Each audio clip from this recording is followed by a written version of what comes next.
I'm Jessica Robinson. I'm a educator, entrepreneur, and investor in mobility. And one of the things, first of all, I will be bookmarking that Judge is Real for those days that we all encounter where things get a little rough. But Jessica, your comments in particular, I loved. It reminded me of a discussion I just had with a friend who talked about the idea of a coiled spring. And I think, we're here today to celebrate success and progress, and that's kinetic energy. But I think there's something really special about the idea of a coiled spring, and it's that potential energy. And when it's small and it's compact like that, you might look like you're down or you're small and you don't really know where it's going, but that's the step that comes before the energy and the idea bursts forth. So thank you, Jessica, for sharing your wisdom in that image for me as I think about all of us who are on different stages of our professional journey, but for many of us here, our entrepreneurial journey as well. So I am really excited to have this conversation with you, Candice, because you stood out among the companies and founders that came into the WISM program, and would love for you to share a little bit more about who you are and what you're building at Veo to kick things off. Awesome. Thank you so much, Jessica. And thank you all for inviting me today. So my name is Candice Xie. I'm the CEO for Veo. Veo is a Chicago-based micromobility company, and we provide scooter share, bike share service to cities across the nation. And I would say one of our goals is to convert in the future, like 50% of the trips in urban city to micromobility. And that's where we started. And we have been striving and committed to achieving our goal by building our foundation as for today. That's great. Thanks so much. And as we had a chance to catch up before this session today, one of the things that I was really struck by in our conversation was that you identified with where many of the women who submitted their ideas to this program were at in their own journey. I think you said that was me only a couple of years ago. Can you talk more about how you made that pivot from the work that you were doing previously into stepping into the role, not just as a founder of a startup, but as the CEO? What was that like? Of course. So prior to building Veo, I am actually a financial analyst at Schneider Electric. I work in their North American FP&A team, learn a lot on how financial can help to impact the business and vice versa. And in that time, I learned a lot and make a lot of good friends and understand how different foundation of manufacturing can work. But I have always been thinking about, I want to build my own business. So, and I have a good friend, which is another co-founder of mine. We always exchange idea about business because he has engineering background, which typically our two ideas can spark because I offer the perspective from the business side. Mm-hmm. And in 2017, we discussed the idea about the bike share and find out that is the true needs in US and there is a unmet gap. And we map out all the resources we have and very naively think, oh, we can actually tackle everything. Why not? Let's build a company and see what we can do together. So 2 months out, we quitted our full-time job and work in a university incubator and started our journey back in 2017 summertime. That's great. Yeah, it's always fascinating for me to hear how people made those transitions. I think there's very few of us that are born starting those businesses right from the very beginning. And I think increasingly in this industry, I'm starting to see entrepreneurs that have made that transition or have been around at previous companies before, and they're taking those lessons learned and applying them in new ways. Candice, the other thing that I was really struck by is, as you started your journey, you were sharing that well-intentioned people, I'm sure, but there's lots of advice and opinions for entrepreneurs, and probably even more so for women founders, about what you should do, what you shouldn't do, how you should raise funding, what you should focus on. Do you have any maybe advice or just experience that you could share with this group as maybe some others are facing those same decisions? Of course. So one interesting thing about the micromobility industry is that everyone has seen the hype in the last like 2 and 3 years. There are a lot of money get into this field, and we are seeing people raising large funding, and investors are telling what they need to do to get their like result back.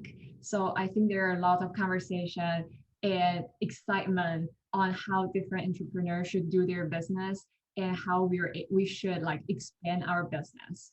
But I think because it might be partially because who we are and where we are located. I think we are the antithesis of like tech bro. We're not building our business based on purely like promising our investor the hockey stick, and we're not like boosting our valuation by accounting tricks. I think at the end of the day, we want to build a business successfully, which is also profitable, scalable, and responsible. So that has been in our mind from day one. And we have that in order to build like a great foundation for the business, build a vehicle which is safe, accessible for our riders, and build a like operation foundation which is efficient, and then we scale. So we always have that in mind from day one. And I think with the Midwest location, we are able to filter a lot of noises out and stay true to who we are. Yeah, I love that. I couldn't agree more. There's certainly advantages to being here in the Midwest. I will point out that we do have the Q&A open. Please feel free if you have questions that you are thinking about for yourself, or you want to ask someone who, again, maybe is in similar situation to where you were a couple years ago, or vice versa. Please feel free to jump in the chat. We'll have a few minutes at the end. Use the Q&A, not the chat.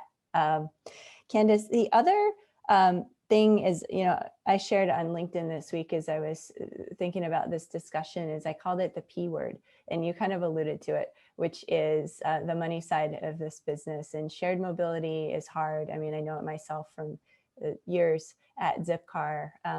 Certainly when you have an asset, scooters are a little different than cars, but so much of how we've seen these companies grow is through, quick scale, quick deployment, a land grab, I think you called it.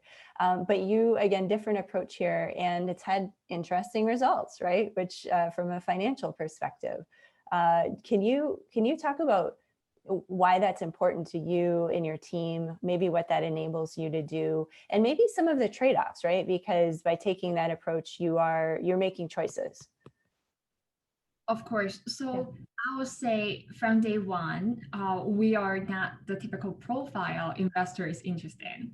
Like, I'm an immigrant and we are young. This is our second job out and we have no prior experience.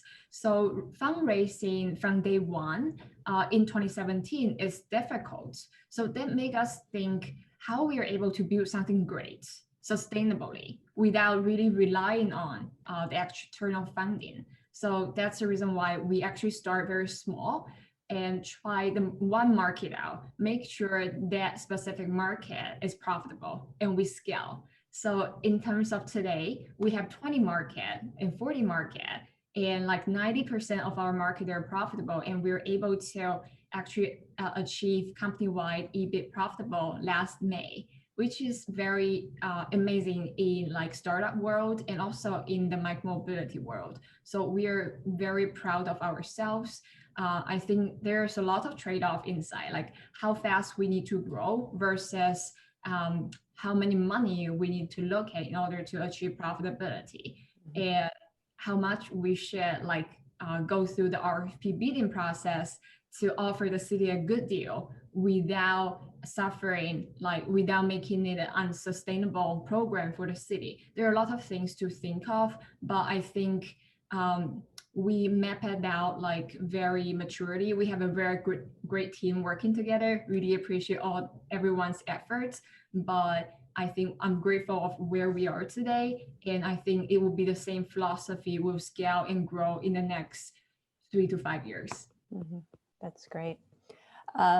There's a good question. There's a couple of good questions that came through Q&A. I want to ask you, Candice, this first one, which comes from Amy, who is one of the judges. She's curious about, and this is something, you know, I face too. So Amy, thank you for asking this question. She's curious about balancing building the brand of the business, the building of the business itself, and then building, I think, your personal brand. And I think, you know, early on, particularly as women founders too, we're often pushed forward to be, you know, as a CEO, you have to be the voice of the company. But I think as women founders, we're often called forward even more. And that creates some opportunities. But again, this trade-off of building the business, building the brand of the business, and building the personal brand. So what has that been like for you? So I can share my experience, which might not be the golden standard, just for a reference. So I'm a pretty low-key person, and I always love to focus on the business itself. So our strategy back then is that we want to make sure this is a viable, sustainable business and focus on the business itself. And the other thing will come forward naturally. So for example, when we have enough user base, we are like, when we have very robust like hardware and program, and then we're like expanding our footprint and focus on building on our brand.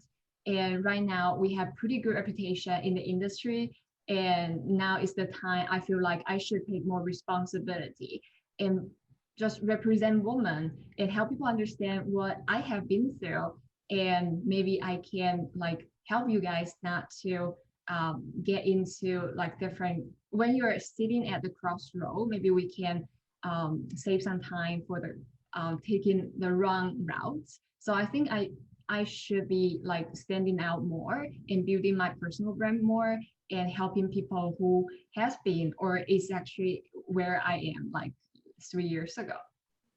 Yeah, Candice, I really appreciate that. As someone who has an opportunity to participate in lots of events, I actually am an introvert, and I don't think most people would know that about me. And it's one of those kind of personal things I've had to also, you know, decide of how much time and energy do we spend there. And I think for me, I can tie it to business results. So at the end of the day, that's what makes it work. But I do think it's a very relevant question for all of us as women entrepreneurs. A related question in Q&A, there's a couple that kind of address this. And it's I think we have to, again, recognize we're virtual in part because of COVID. So kind of the two related questions are, what business challenges have you faced during COVID? What's changed? You know, how do you think about the future? And then a related question is, on the personal side, how do you create any sense of balance while starting a company, growing a company, and then avoiding burnout, especially during COVID? That's some great question. And I have been reflecting myself, looking back like 2020 in order to set out our goal for the future years.